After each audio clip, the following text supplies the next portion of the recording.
Welcome to the BudsnReality Show. I'm Sean Collins, the guy with a lot to say, and I'm here with a special guest. Many of you know this man on Twitter. He is the man who comes with all the wisdom. He really does. Mr. Patrick Kerby, how you doing, brother? Well, thanks. That's high praise. I'll try to live up to it. That's what I try to do.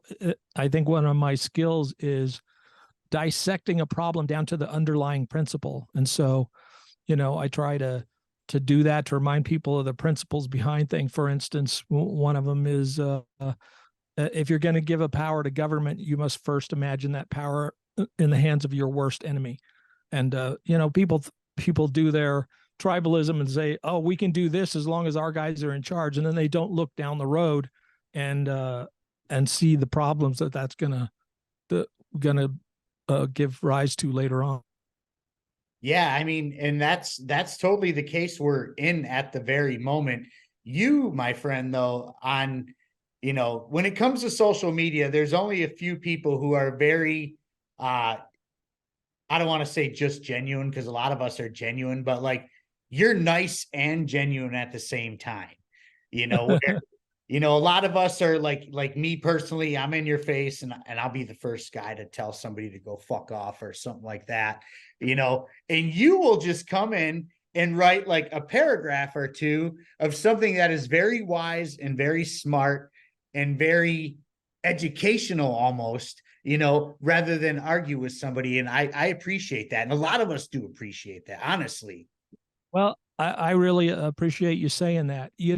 There's a difference in mindset of different political parties and things like that. And there's those who want their ideological opponents to learn, and there's those who want their ideological opponents to die.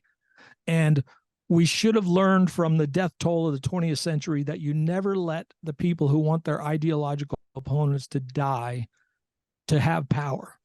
And that's where we're at right now. We saw it during COVID, like, "Oh, you're unvaccinated, I hope you die," and stuff like that. And it's like, whoa, this is really separating humanity from those with a good heart and those who are captured by evil. And, liberty is to me, liberty is the path of righteousness and the path of good. And all these ideologies that want to control people are the path to evil. Right. And I totally get that. And, I'm with you on the liberty thing. I think at the end of the day, liberty is the solution to all of this. It is. As a matter of fact, one of my homies, wrote a book about it, The Liberty Solution. And that's, it's not just a clever name. Liberty is the solution to all of our problems. But the problem with that is people are so afraid of true liberty. How do we sway their minds to accept it? Because what the meaning of liberty in its truest form is, people have the liberty to do things that you don't agree with. Right. And as long as we have that mutual respect that, look, you can do things I don't agree with, as long as you're not hurting other people, then we should all be fine with that. It's, liberty is, individual liberty is the only peaceful and prosperous path forward for humanity. If you think long term, I don't know what any of these race baiters or socialists or other people, if they think of the long game, how does it end up? Is it end up with us all like living together and being able to, tolerate each other and stuff like that? No, it ends up with a bunch of people dead. And, so one of the great gifts of the founders was they were able to think in long terms. Liberty is a victory of intellect over tribalism and instinct. And they were able to think long term to build a society to have that rising tide that raises everybody up. And we have gotten away from that. And we think only in the like, okay, how can this benefit me? And never mind the long term, never mind where we're headed.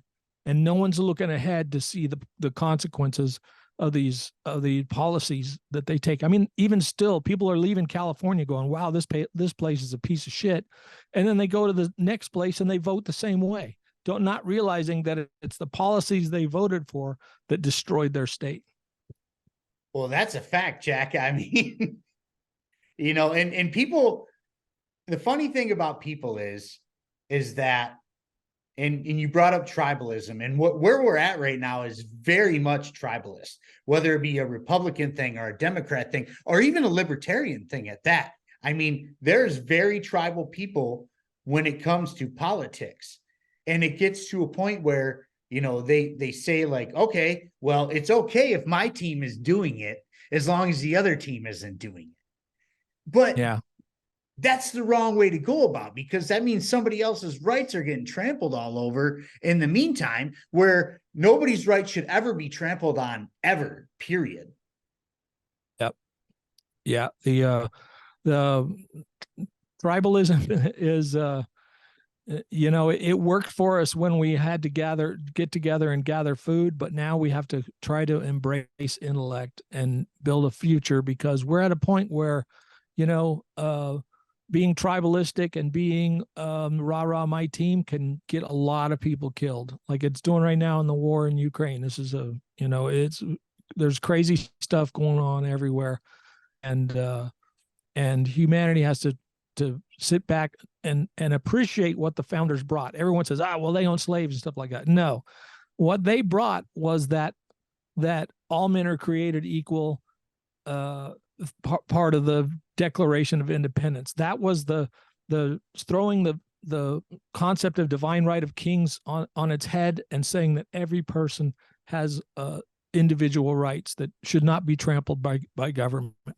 That's what they brought. And then it took us a long time to sort that out and get it to apply to all people.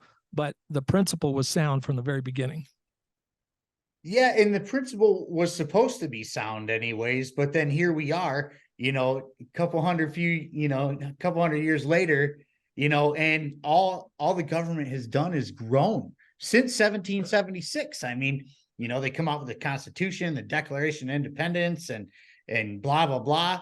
And it's supposed to protect us from the powers that be, but all it's really done is given them more power and given us less liberty. And so it's whenever there's if you make a plan and nobody follows the plan, you can't really blame the plan. There was a saying they came up with: the price of liberty is eternal vigilance. And that means that you got to be on your toes all the time. I mean, imagine if they had in the Constitution a thing where the first time somebody proposes an unconstitutional law, they are banned from public life forever, or worse, if there were real consequences. What the problem with the Constitution is, they left quality control up to the electorate, and the electorate, unless you educate them to be the protectors of liberty, are just going to get more and more stupid as time goes by. And that's where we are today. No one understands the treasure that we're throwing away with our form of government. Right. Well, I mean, Ron Paul said it best, and then the Fed. He said that the Constitution was poorly written and full of loopholes. Yeah. And we're both Ron Paul guys. I mean, you've met the man. You've met Dr. Paul, and I envy you. I'm so jealous. I got to introduce him at some Nevada events 3 times. I worked with him making a video. I won. Alex Jones had a Ron Paul commercial video that I won first prize on, and I donated my prize money right back to the campaign. That was back in 2008. So yeah, I've got to meet Ron Paul a few times, and what a treasure the guy is. I mean, at the end of the day, Ron Paul was the one who swayed me for sure. I was somebody who was looking for something different in 2008 after the whole Bush debacle. I'm a former neocon. Anybody who listens to the show will know that. I grew up Southern Baptist. I'm a never Democrat, but being a neoconservative is something that, the Baptist church kind of brings you up as. So I never went down that road. But then, I didn't, when I turned 18, I was able to vote for governor, but not for president yet. That was 1998, so it wasn't an election year for president. Mhm. So the first year I got to vote was, 2000.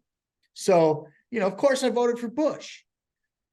And then, 2004 came along, and I'm like, well, I'm not too happy with Bush, but I don't think it's a great idea to change hands in the middle of a war.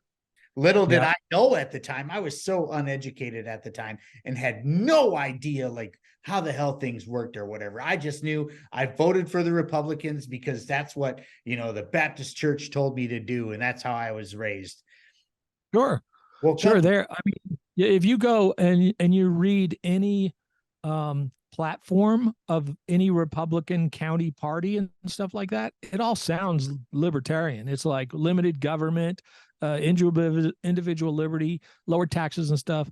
But it's like it's not what they do when they're elected. They're captured by this power structure in the RNC that just takes gullible people and says, well, everything now is like, well, we're not as bad as the Democrats, and that's how people vote, and that's very unfortunate because if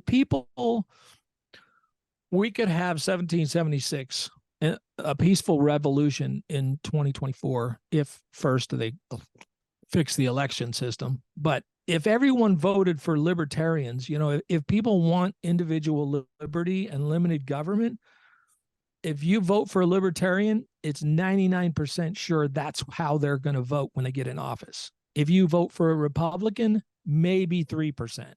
right. And Democrats are negative numbers. So, if you like what America is supposed to stand for, then you have to vote for libertarians. There's no other way out of this, no other peaceful way out of this. And even if it comes to revolution, when we're coming out of it, that's what you're going to have to do, because otherwise you're just going to have, other entities seize power from the vacuum.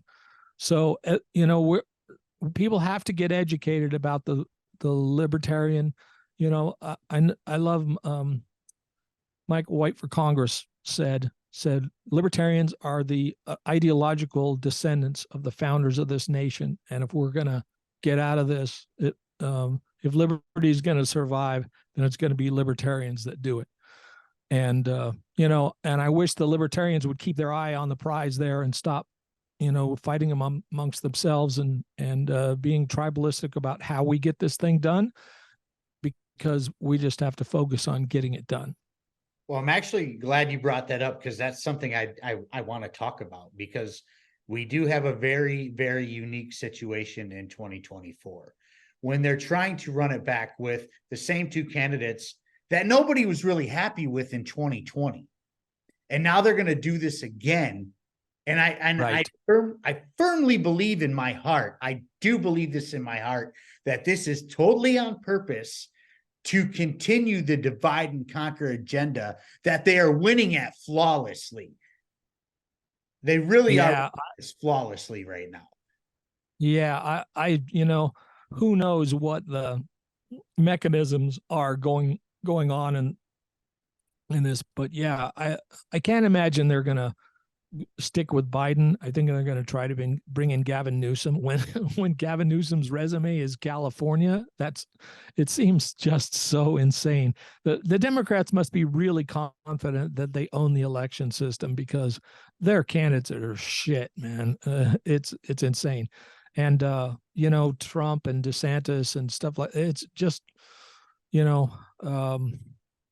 yeah, it's kind of crazy. Policy-wise, before COVID, Trump did okay, I think. I mean, there were definitely moves in the right direction. There were some moves in the wrong direction, the banning of bump stocks and things like that. He clearly doesn't understand the Second Amendment or inalienable rights in general. So, Trump is definitely not a libertarian.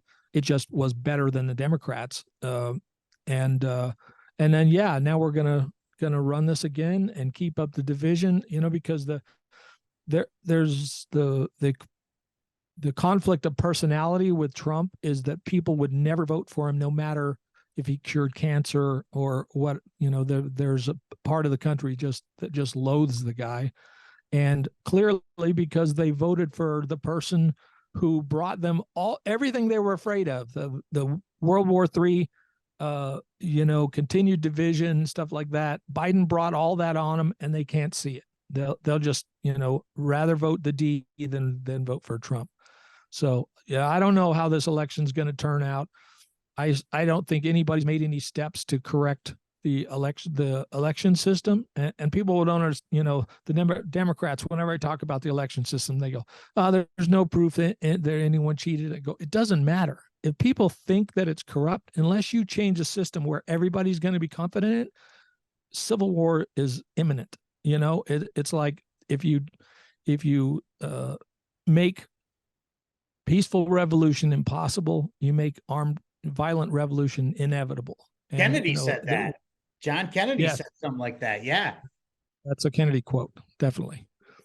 But that being said, we're in this situation now where, people aren't necessarily happy with who's president at this very moment, even his own supporters at this point. And I'm not going to say all of them, because there's a lot of people who love Biden.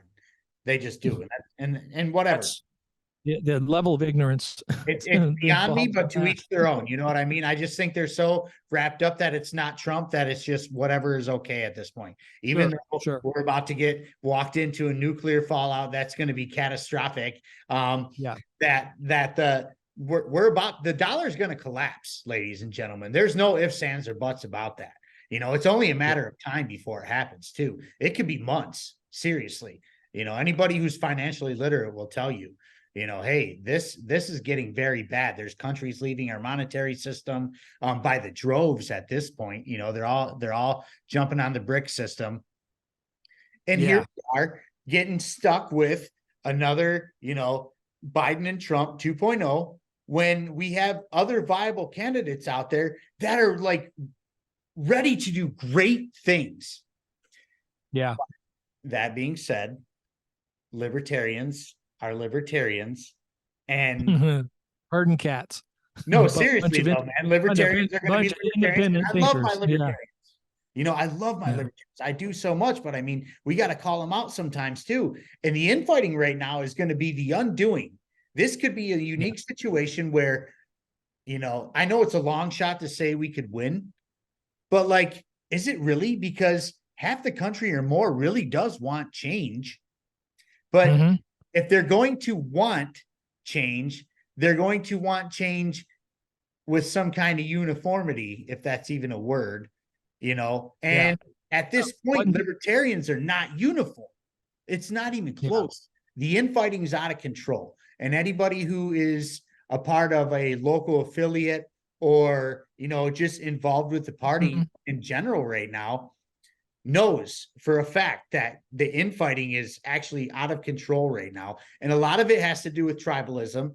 A new caucus has taken over the old one. Right.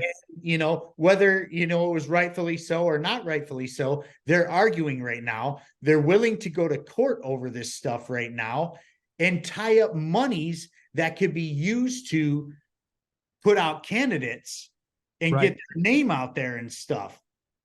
And so at the end of the day, we all know that as a libertarian, the cause is the cause. We want freedom and liberty for everyone. So why in the hell are we arguing with people we agree with? It's a failure to look at the big picture, I think. What I hope happens, and something that I would love to see, is something like a Spike Cohen, Larry Sharp ticket. Oh my God.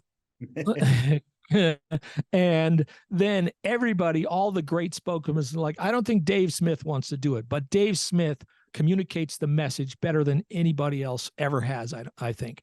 And Spike's right up there too, so I would love to see a Spike Cohen, Larry Sharp ticket. I don't care which way which one's on top and which one's not, but those guys are great.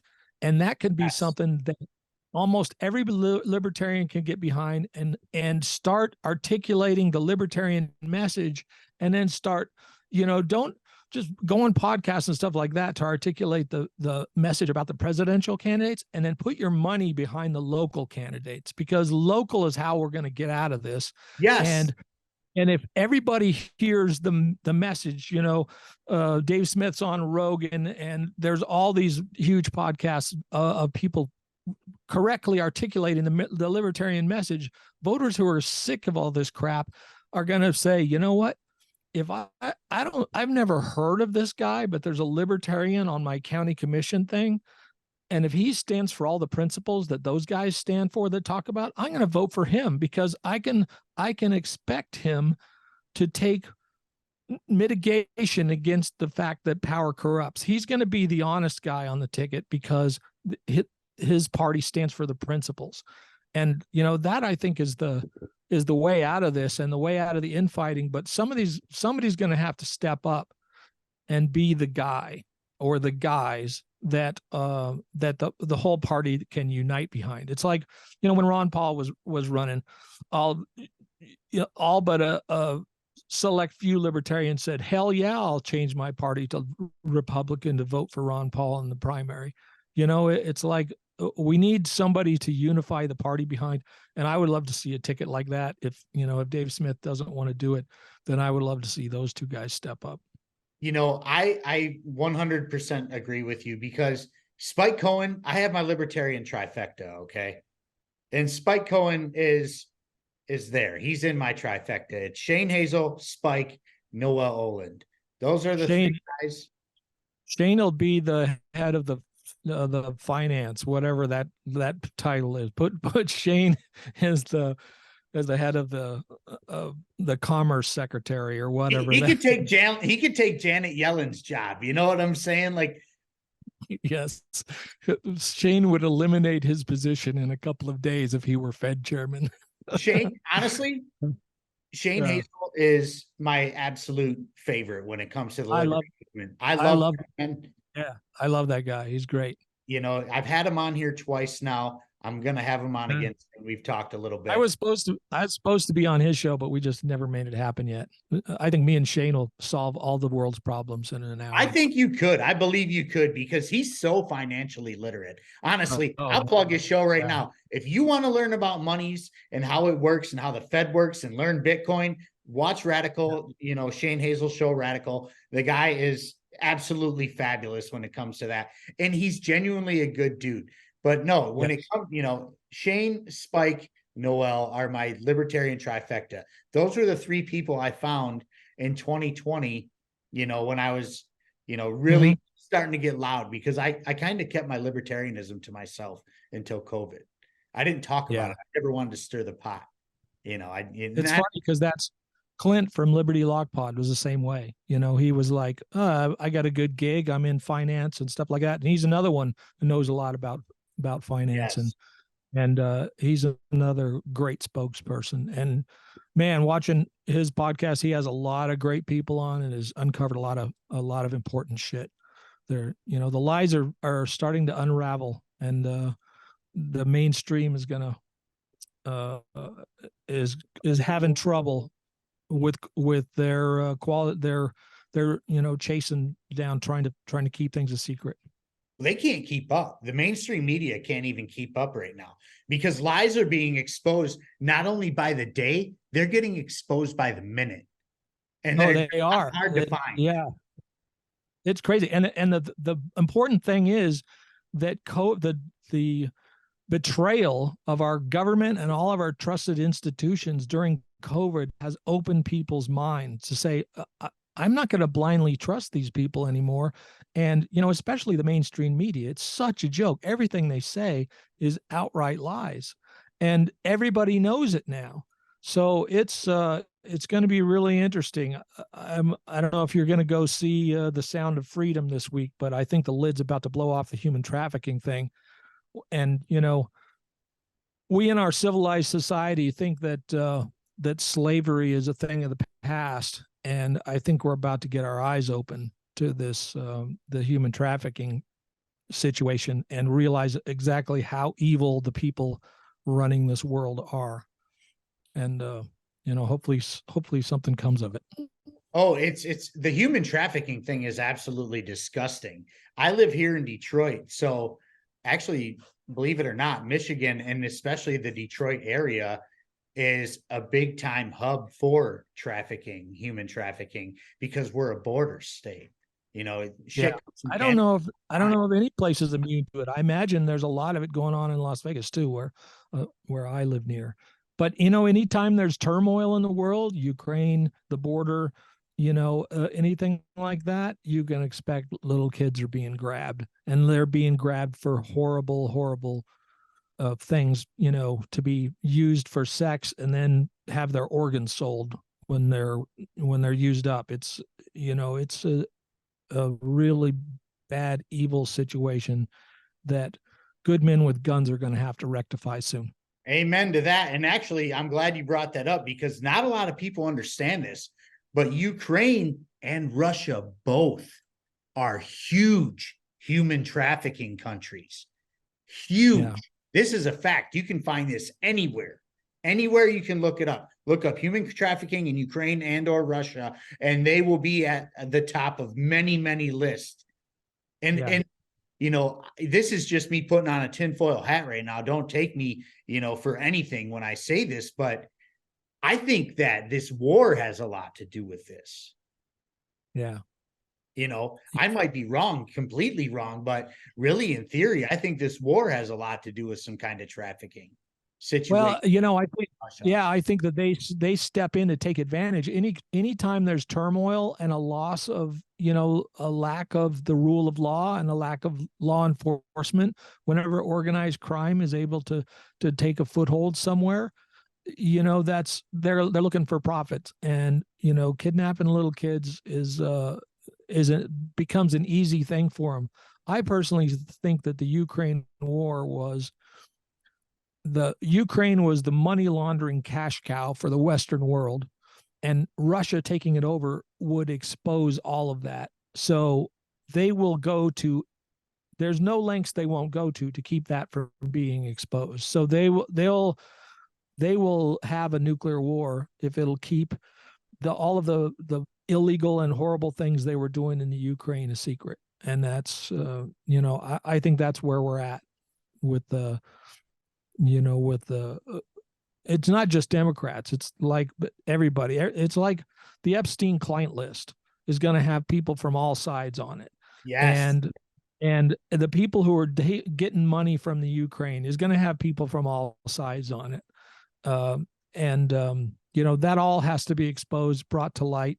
Anybody on the Epstein client list should not be in office because they are compromised. People can blackmail them. Anybody who's got a copy of whatever they did there, they're compromised. So none of them should be in office, and most of them should be in jail or worse. And all of that stuff I hope is going to come out. I hope so too, but apparently that's the most protected thing in this entire world right now, because they can release all this information that they want to release and about whatever, but that's one thing that's not being released. Yeah. No, and why not? Because it's going to expose everybody. There was a quote from Hillary Clinton: if they take me down, I'm taking everybody in Washington down with me. What do you think that was about? Let's party. That was about, oh, yeah, don't tempt me with a good time, right? Yeah, let's party. Yeah. But what do you think that was about? That was about the Epstein client list. It's like, I've got blackmail on everybody here. So there are no good guys to call. Everybody's compromised, and there are no good guys to call. And so where does that leave the citizens of the United States and the people who are disgusted by this, the trampling of the Constitution, the human trafficking, the, drugs coming over the border, all of it. They seem as though they are purposely destroying the United States, and that's their goal. Well, because liberty's the way out, folks. You got to vote. You got to vote for libertarians. You got to vote for people. Look, the libertarian superpower is that we understand the concept of power corrupts. Everybody agrees that power corrupts. If you say to anybody, "Hey, does power corrupt?" they'll say yes. But libertarians, the the thing that the founders understood best was the to mitigate power corrupts, you have to have transparency, accountability, and competition. For instance, a competition. You never know an election vote count is honest as when you have two people who hate each other standing over the shoulder of the guy counting the votes. You're not going to let them get away with anything. So you have to instill that competition in at every level of government, where you can't get away with anything because there's people who hate you watching you at all times. That's what has to be installed. And now we have, they write bills that no one reads. It's all exactly the opposite. It's designed to be non-transparent. It's designed to keep everything a secret. It's designed not to have accountability. Police unions make it so bad cops don't have accountability. Teachers unions make it so bad teachers don't have accountability. Everything in government should be exactly the opposites, and the citizens need to demand it. And the only way they're going to get it is to elect libertarians who are going to instill that transparency, accountability, and competition in government. I mean, and that's true. I mean, that's the thing. You hear a lot of us say we're not voting our way out of this, but we can. There's one way to do it, and you said exactly that, is to get libertarians elected. Yeah. Well, and then here's the thing: we may not be able to vote it ourselves out of it, but then what happens? Eventually, if we don't put libertarians in charge, then individual liberty falls underneath some kind of other power structure, and we just do it all over again. Well, Liberty. Yeah, liberty. I talk about I don't know if you've ever read the 5,000-year leap, but we went through 5,000 years of human evolution, and we evolved from horse-drawn carriages to slightly better horse-drawn carriages, and wind-powered sailing ships to slightly better wind-powered sailing ships. And then liberty was introduced to the world, and in 250 years, we're talking about trips to Mars. This is because liberty opens the minds. If you had an idea for something before, you had to go to the king or a duke or somebody, and they had to get behind you, and you had to have benefactors and stuff like that. Now, as soon as liberty was introduced to the world, anybody in his farm shed could say, hey, I got an idea, a better idea how to do this. And bam, he could invent it, and he could profit from it, and he could share it with the world. So that environment where everybody's minds was opened to be inventive, that brought us, that's what changed the world as fast as it did. Right. And now we're forsaking that. We're forsaking that so we can all eat bugs, stay in our cities, and just be worker bees for the World Economic Forum. No, thank you. Right. Now, we say all these things, but now how are we going to get libertarians elected if we can't get along amongst ourselves? Because that's the thing. Well, the infighting will be our undoing. The infighting will be the undoing of this 24 election cycle if we can't figure it out. Yeah. Now, it's just keeping your eye on the prize. It's like if you are afraid to lose power in your little fiefdom, then you don't have your eye on the prize. It's like, look, you don't have to be a part of the libertarian central committee or something like to go make a difference in the world. Look what Spike's doing right now with his charitable stuff, finding people who are being stomped on by the government and raising money and helping them. That's doing more than any local party's going to do. You can do all kinds of stuff to spread the message and fight for liberty. And, basically we just got to keep our eye on the prize of reintroducing libertarianism or liberty to new generations that have not been taught about it in school. My generation was probably the last one to have an education where we said, yeah, this was, liberty changed the world. And now everyone says, they look at it, with the slaves and everything that the founders did wrong, instead of focusing on the things they did right, because the things where they did right were monumental and changed humanity. And Right. we have to get back to appreciating that kind of thing, because, you know, learning about liberty as a young child will give you firewalls against all this other stupid shit that's going on. Right. Right. Absolutely. And like, you know, I got a stack of books right here that I could show you guys right now. And actually I will, if you're interested in the liberty movement or learning about it, this is number one, first of all, right here. For a New Liberty by Murray Rothbard, a libertarian manifesto. A lot of people don't realize that Murray Rothbard paved the landscape of the liberty movement that Ron Paul built on. This guy's stuff everybody should read. He also wrote Anatomy of the State, and this is a real short read. I burned through this in a day. I've read that one. I haven't read the other one. Yeah, these are. I know that's sacrilege for a liberty zealot like me to have not read a Rothbard book, or not that one in particular. But yeah, I mean, these are books. You know, it's like I think I got it. But you know, reading those things always gives you more. Yeah, more I mean, fire, they give you insight of how the party is going to work and how things are going to work. Like For a New Liberty breaks down, like it breaks down in categories about how if this happens, you do this. If that happens, you do that. Anything that's outside of the state, you know. Mm-hmm. And then from those two books, I would move on to this, The Revolution by Ron Paul. I read that one. That's another manifesto. And then from that, I have a signed copy. Fed, you know, and the Fed. This book is amazing. This is amazing. And those four books right there are a great starter pack to get you educated about liberty and how it works. And they will also lead you in all the directions you need to go from there. They tell you, read this for this, read this for that. You know, there's a whole list on at the end of the books that say, hey, read this, this, this, and this for, you know, Austrian economics or econ or whatever it may be, the Fed.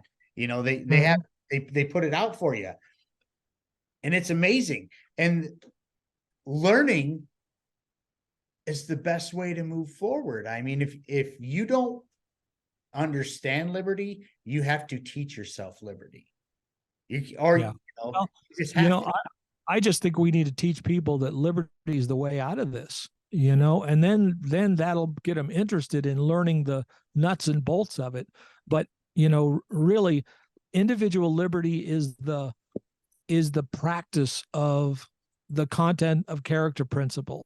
To get out of this racism and bigotry and division of everything like that, it is the content of character principle, you know, and that's individualism and individual liberty.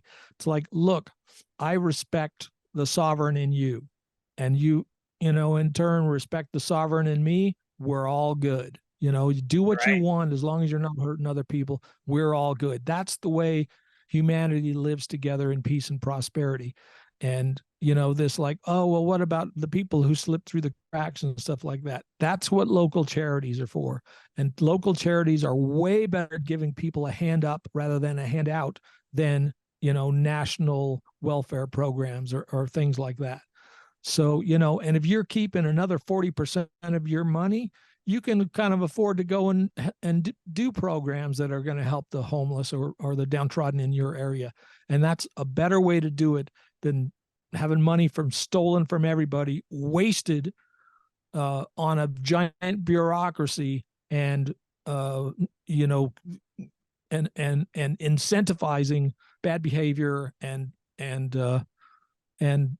drug abuse and everything else that we're seeing today. So, you know, liberty is the way, and absolutely, it has a solution for just about everything.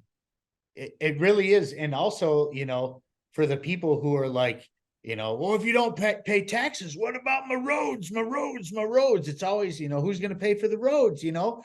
And it's very simple. Let me break it down for you like this. We've been taxed more than we have ever been taxed ever in the history of being Americans. This tax system we have is fucking ridiculous. And that's an understatement, honestly.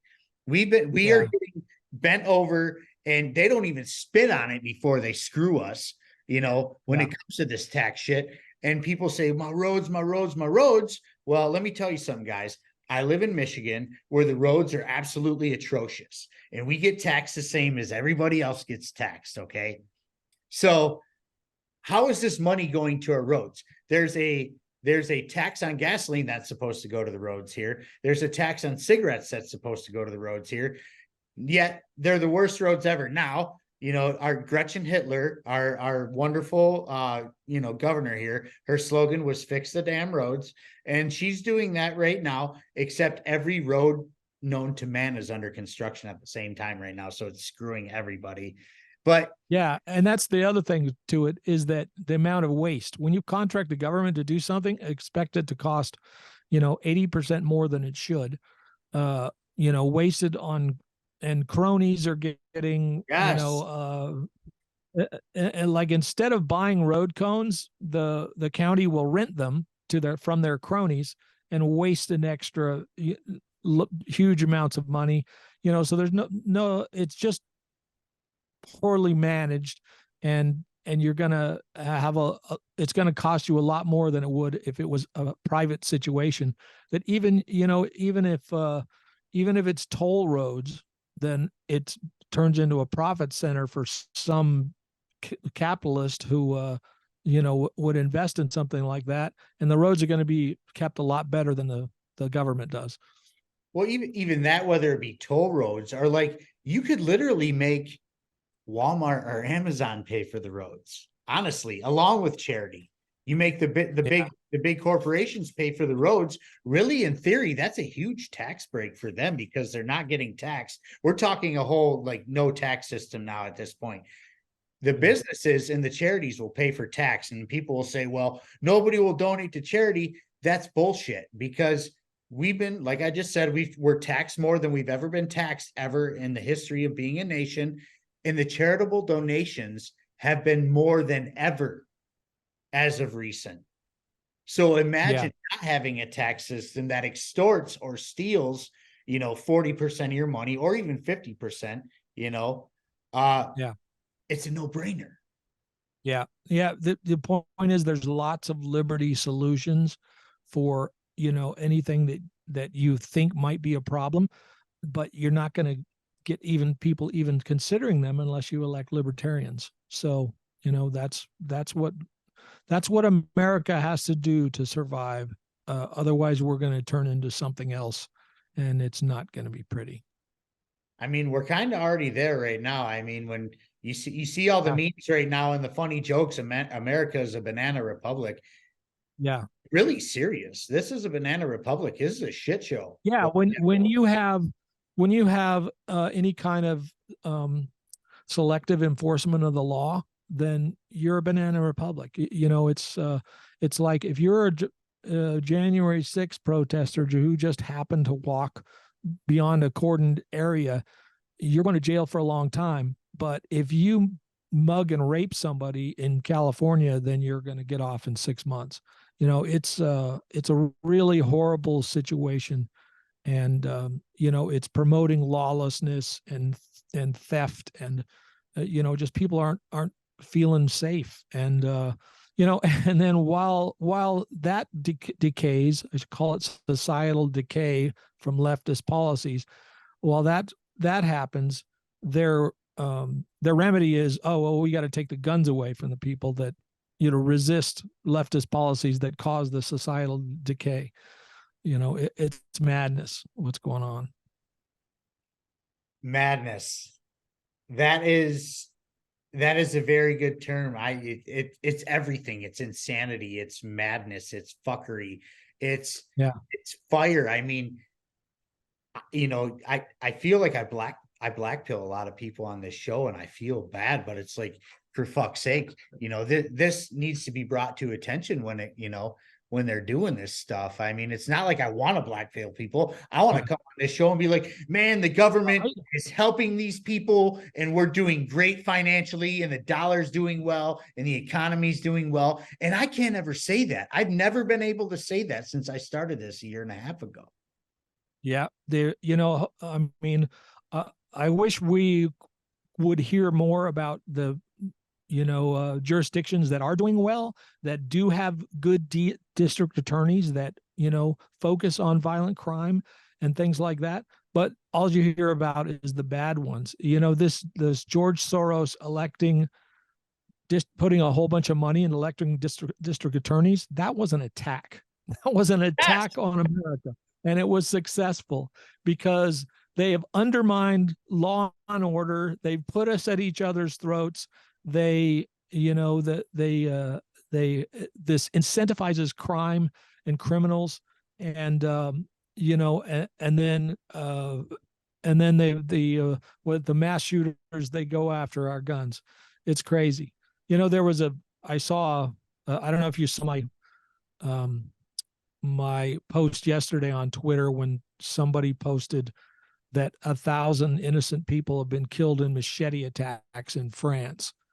And I said, I'm going to file this in my Reasons Americans Are Never Going to Give Up Their Guns file, because Amen. people don't know how close we are to that here. Even after the riots, the BLM riots of 2020, people don't realize how close we are to having mobs come down your street to burn your houses down, and they want you to be helpless against them.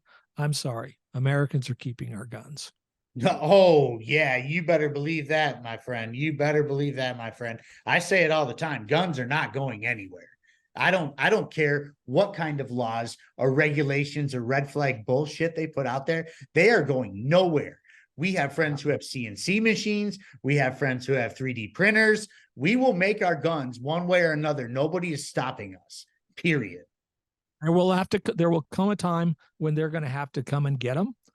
And that's going to be a very dangerous time, because I don't think people realize the pressure that's been building up behind the dam. But, if there's another Randy Weaver situation or Waco situation, how many armed Americans do you think are going to show up at that, at that place to be on the side of the people trying to get their guns taken away?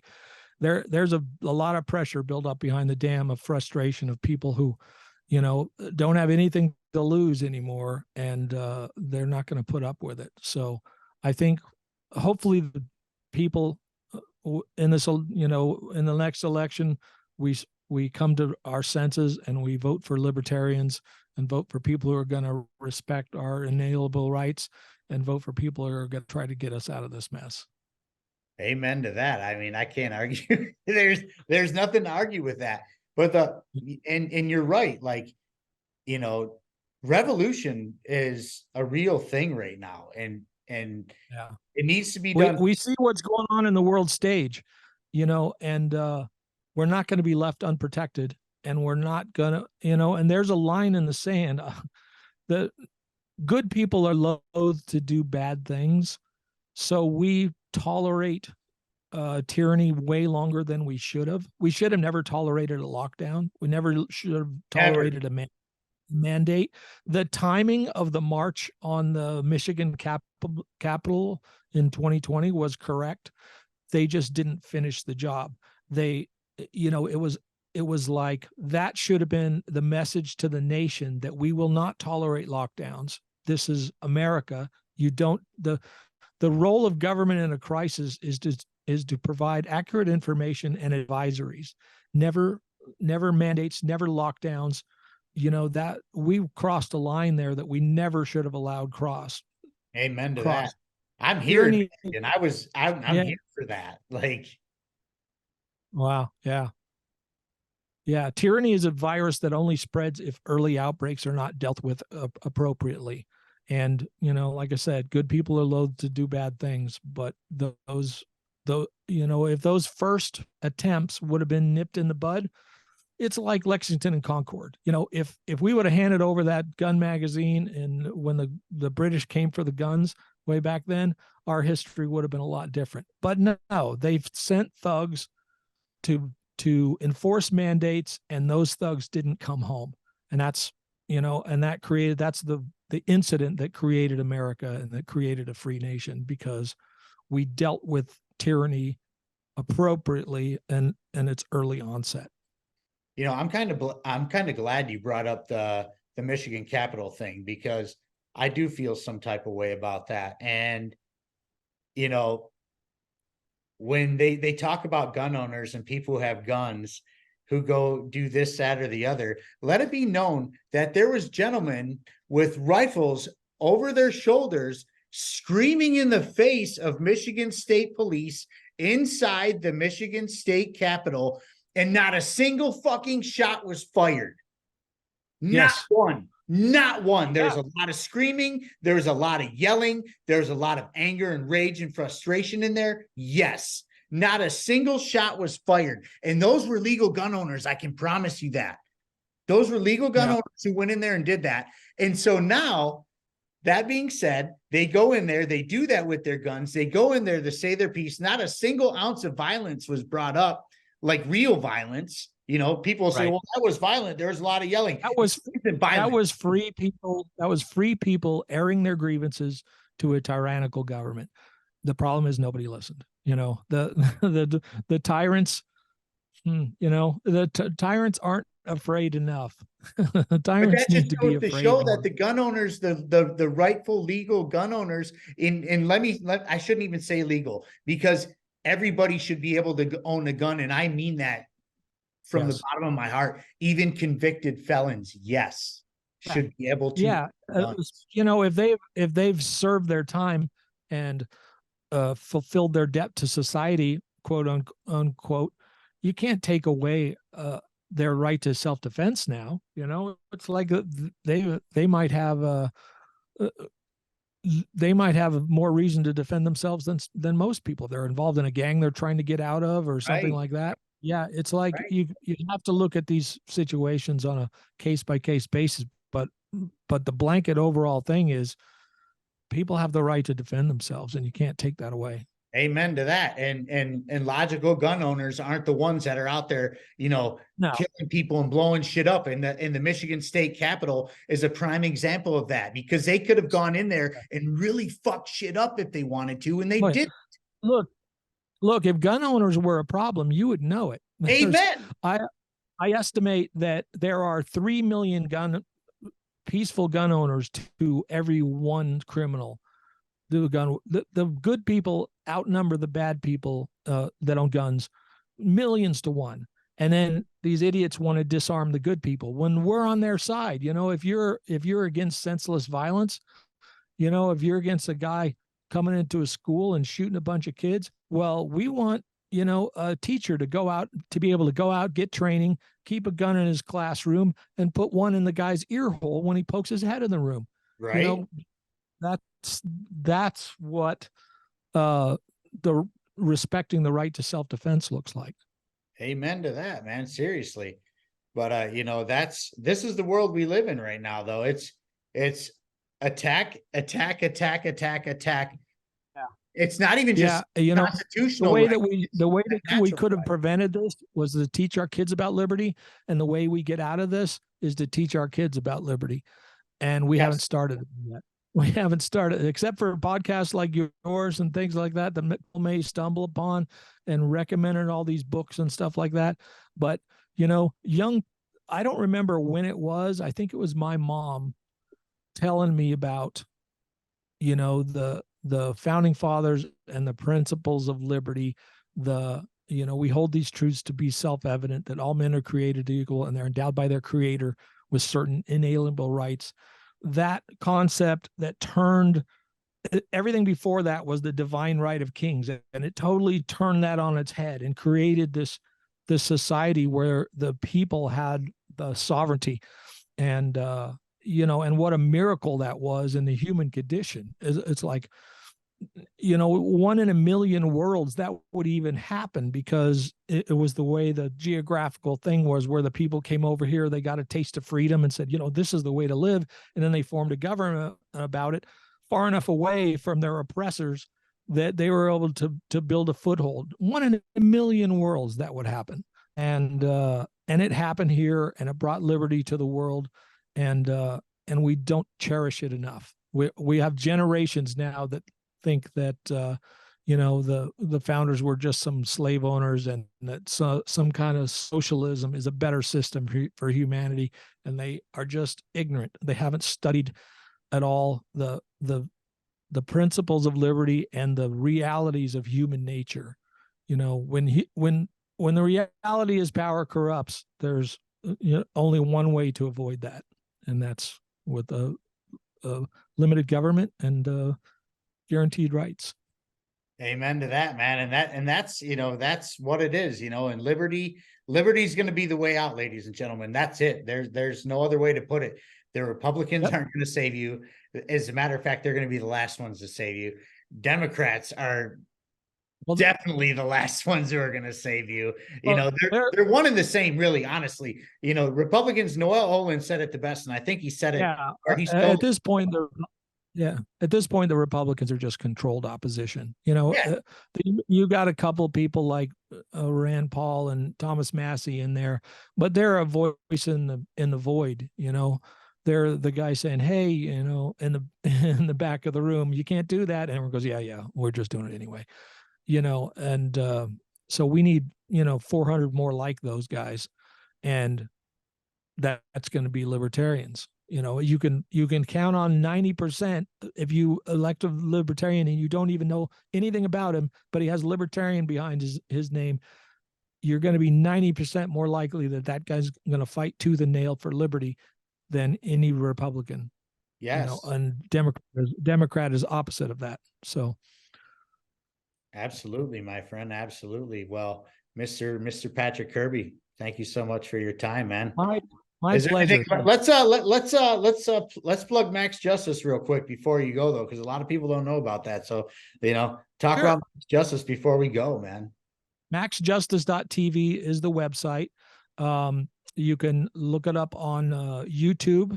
Max Justice. There's a couple of Max Justices on YouTube, so you got to make sure you get the right one.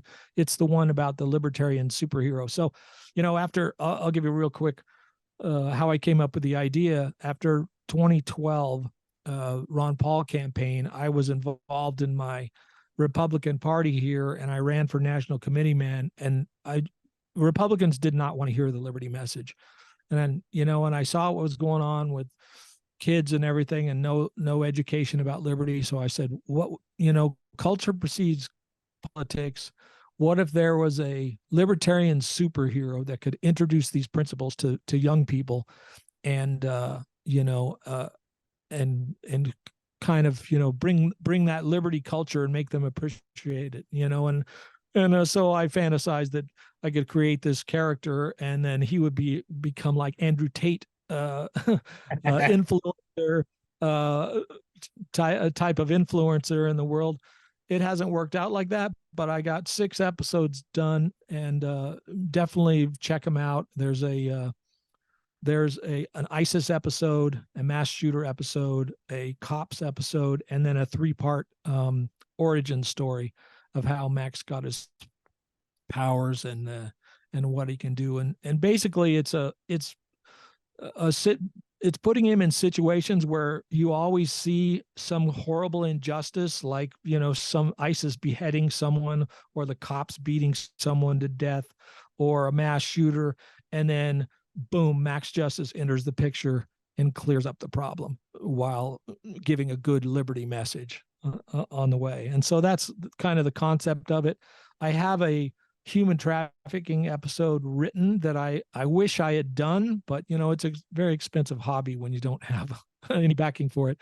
But I wish I'd had that human trafficking one done, because nothing would be more satisfying than watching Max Justice blow up the heads of a whole bunch of human traffickers.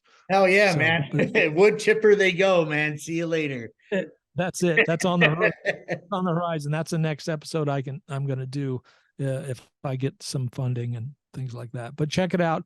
MaxJustice.tv is the website, and then it's on YouTube. I'm going to move it from YouTube to either Sovereign Media or Twitter as my sole thing. I'm really a fan of Ben Swan and Sovereign Media, so I think I'm going to move it over there for sure, and so that'll be the place you find it, because YouTube's well, I don't know what I don't know if I could say it if you're going to be on YouTube. So you know what I mean. I'm on YouTube too, and I get warnings all the time. I understand.